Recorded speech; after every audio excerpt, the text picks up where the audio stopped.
Tout le monde, je suis très heureuse de vous retrouver. Bon, il s'est passé un petit moment entre la dernière vidéo et celle-là. Il m'est arrivé plein de choses. Entre le boulot, le Covid, déménagement, redéménagement. Voilà, donc je suis désolée de mon absence. Euh, Nous revoilà pour de nouvelles vidéos sur la PMA, sur mon parcours de PMA. Alors, on va refaire le point. Je m'appelle Angélique, j'ai aujourd'hui 31 ans. Je suis aide-soignante, maman d'un enfant. Et j'ai eu recours au parcours de PMA. Donc pour ceux qui ont vu la première vidéo, j'ai suivi un parcours de PMA. Et je tiens à démystifier ce parcours qui est quand même assez, dira-t-on, rude. Et démystifier aussi tous les examens médicaux, les bilans sanguins, les rendez-vous. Vous parler entre autres de mon parcours à moi, de comment je l'ai vécu, pour que les couples, femmes et hommes qui regardent mes vidéos puissent dédramatiser avec les différents préjugés, les différentes réflexions qu'on peut faire au quotidien. Donc on se retrouve dans cette quatrième vidéo pour vous parler de mon entrée dans le centre de PMA. Donc il faut savoir que ma gynécologue, je vous en avais parlé dans la précédente vidéo, ma gynécologue m'avait orientée vers un centre de PMA qui se situe dans une grande ville à côté de là où j'habitais. Donc je prends rendez-vous avec mon ex-mari, parce qu'il faut savoir que le premier rendez-vous se fait à deux. Le premier rendez-vous, donc on arrive, on nous fait remplir des papiers, on rencontre la spécialiste en procréation médicalement assistée, va se repasser l'interrogatoire, celui qu'on a eu chez la gynécologue. Donc pareil, antécédents médicaux, antécédents familiaux, éventuelles maladies, éventuelle chirurgie. Et elle me fait une échographie. Donc elle me fait une échographie pelvienne, elle regarde tout. Et puis au bout d'un moment, elle regarde une de mes échographies, elle me dit: mais madame, mais vous avez des calculs au niveau de la vésicule biliaire. Bon.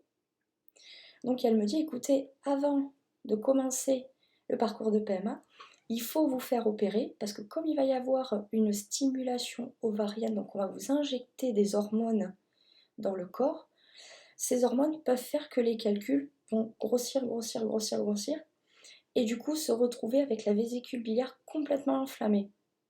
Et là, malheureusement, on a deux solutions. Soit on opère, soit on attend que la crise se passe, mais il faut quand même opérer. Pour ne pas prendre de risques, elle me dit: bon, on va opérer. Je vous envoie vers un chirurgien digestif. D'accord.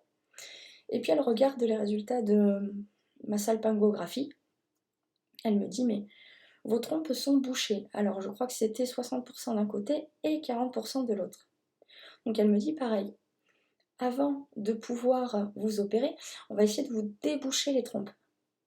C'est ma pathologie, comme je vous ai expliqué, c'est que j'ai une infertilité au niveau des trompes. Elles sont bouchées et quand l'ovulation se fait, en fait, les trompes sont tellement bouchées, tellement inflammées que ça me fait mal, que les ovules ont du mal à passer et que la fécondation ne se fait pas, parce que je vous rappelle que la fécondation se fait dans les trompes.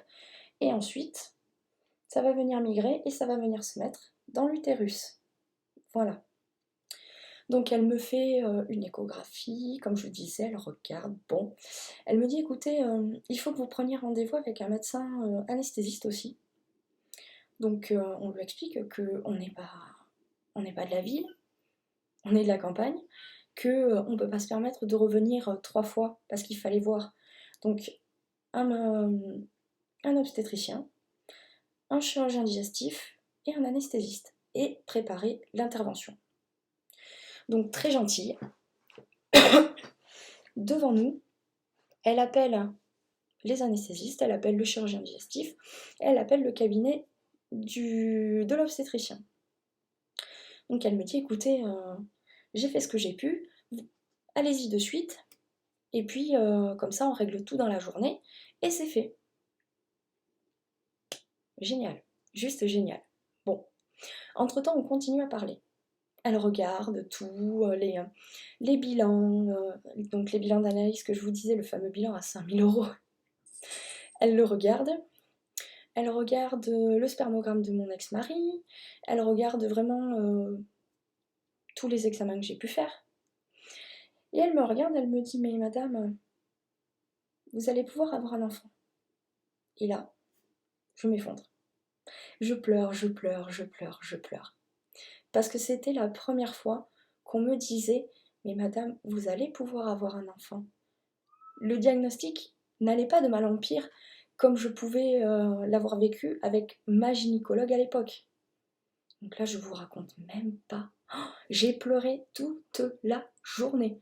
C'était journée, entre guillemets, dans les grands magasins, parce que les fêtes de Noël approchaient et qu'il fallait préparer la venue du Papa Noël.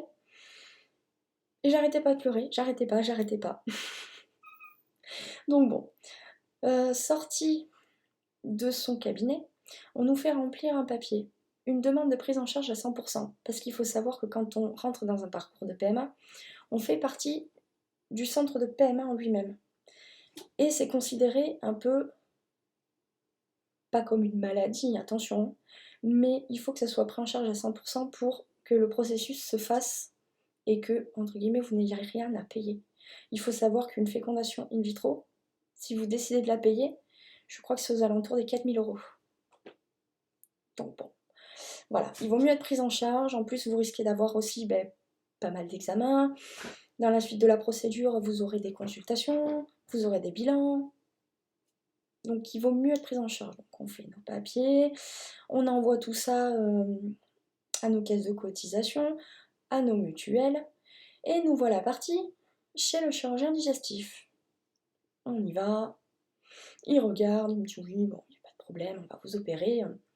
Et je lui explique, je lui dis voilà, par contre, on m'a dit aussi que je devais avoir ce qu'on appelle une plastie tubaire.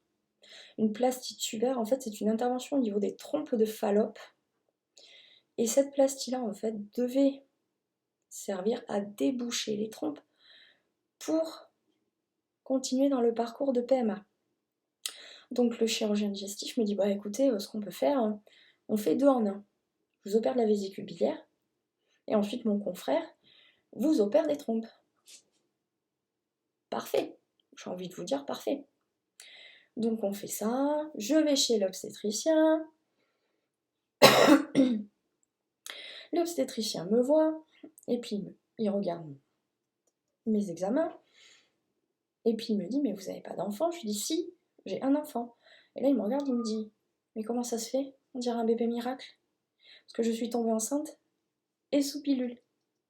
Donc bon, bébé miracle, j'ai envie de vous dire bébé miracle. Donc il me dit, il n'y a pas de problème, moi je vais vous opérer, on va voir ce qui se passe. Ok.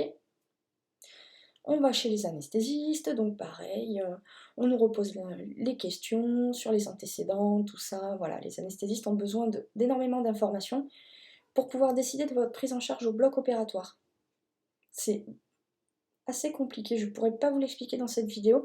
Si un jour vous avez envie que je vous explique justement la prise en charge préopératoire, opératoire et post-opératoire, dites-le moi en commentaire, n'hésitez pas. Je travaille dans un hôpital, j'ai la chance d'avoir des médecins tous les jours, et je suis sûre qu'il y aura un médecin anesthésiste qui serait content de pouvoir vous expliquer pourquoi on vous pose toutes ces questions. C'est pas qu'on cherche à tout savoir sur vous, c'est juste qu'on cherche à vous protéger et à prendre soin de vous. Donc je continue. Nous rentrons chez nous, quelques semaines se passent, le cabinet de l'obstétricien arrive. Il me dit, bon, Madame Ron. Donc on rentre chez nous, quelques semaines se passent, le cabinet de l'obstétricien m'appelle, me dit, écoutez Madame, voilà, il y a eu une réunion pluridisciplinaire, on ne peut pas vous opérer et de la vésicule biliaire et des trompes en même temps. Parce qu'il y a un risque infectieux, si les trompes s'ouvrent, se fissurent avec les sutures fraîchement faites au niveau de la vésicule, tout ça c'est compliqué, on peut pas. pas de problème, je comprends tout à fait. Donc elle me dit, qu'est-ce que vous préférez? La vésicule biliaire en premier ou les trompes? Je dis bon, on va faire la vésicule biliaire, voilà, comme ça au moins c'est fait, on n'en parle plus, je risque pas de faire de crise en attendant de me faire opérer, donc voilà. Tout se passe, l'opération se passe très bien. J'ai eu cette intervention par ce qu'on appelle cœlioscopie. Alors, je vous explique. La cœlioscopie est une intervention qui se passe en plusieurs étapes. C'est-à-dire, vous allez être allongé sur le dos. Le chirurgien va venir faire des petits trous au niveau de votre abdomen. Il va venir prendre des trocars, passer ces trocars dans vos trous qu'il vient de faire, insuffler du gaz pour décoller les membranes qui se trouvent au niveau de l'abdomen, et ensuite avec des pinces il va pouvoir venir couper, clamper, suturer, voilà, un vrai travail d'orfèvre. Ça n'a pas l'air, j'ai travaillé en bloc opératoire, c'est pour ça que je peux vous en parler, croyez-moi, c'est un vrai travail d'orfèvre.